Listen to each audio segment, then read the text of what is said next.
ਹੁਣ ਜਿਹੜਾ ਖੇਲ ਹੋ ਰਿਹਾ ਨਾ, ਉਹ ਖੇਲ ਇਹ ਵੇ ਕਿ ਉਹਦੇ 'ਚ ਤੁਸੀਂ ਤੱਕੋ ਕਿ ਖਾਨ ਸਾਹਿਬ ਨੇ ਕੋਈ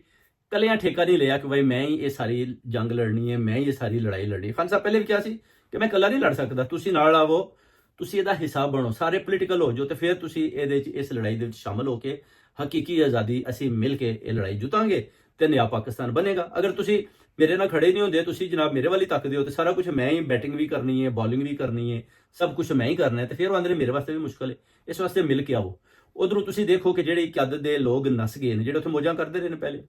ਜ਼ੁਲਫੀ ਬਹਾਰੀ ਹੋ ਗਿਆ, ਮੁਨਸ लाई, ਚੌਧਰੀ ਪਰਵੇਜ਼ लाई, ਉਸ ਤੋਂ ਬਾਅਦ ਕਾਸਮ ਸੂਰੀ, ਸ਼ਹਿਰਯਾਰ ਅਫਰੀਦੀ, ਡਾਕਟਰ ਸ਼ਬਾਜ਼ ਗਿੱਲ, ਜਿਤਨੇ ਵੀ ਨੇ। ਚਲੋ ਸ਼ਬਾਜ਼ ਗਿੱਲ ਡਾਕਟਰ ਸਾਹਿਬ ਨੂੰ ਤੇ ਖਤਰਾ ਹੈ ਕਿ ਉਹਨਾਂ ਨੇ ਤੇ ਉਹ YouTube ਚੈਨਲ ਤੇ ਕਾਫੀ ਕੁਝ ਬੋਲਦੇ ਨੇ ਤੇ ਉਹਨਾਂ ਨੂੰ ਤੇ ਜਾਂਦਿਆਂ ਉਹਨਾਂ ਜਿਹੜਾ ਨਾ ਪਕੜ ਕੇ ਤੇ ਰਗੜਾ ਲਾ ਦੇਣਾ ਬਹੁਤ ਡਾਡਾ, ਤੇ ਉਹ ਮੇਰਾ ਨਹੀਂ ਖਿਆਲ ਕਿ ਉਹਨਾਂ ਨੂੰ ਜਾਣਾ ਚਾਹੀਦਾ। ਮਗਰ ਜਿਹੜੀ ਦੂਜੀ ਕਿਆਦਤ ਦੇ ਨੇ, ਜਿਨ੍ਹਾਂ ਨੂੰ ਅਜੇ ਤੱਕ ਕੋਈ ਇੰਨੀ ਮਾਰ ਸ਼ਾਰ ਨਹੀਂ ਪਈ, ਕੋਈ ਕਿਸੇ ਕਿਸਮ ਦਾ ਤਸ਼ੱਦਦ ਨਹੀਂ ਹੋਇਆ ਔਰ ਉਹ ਡਰ ਕੇ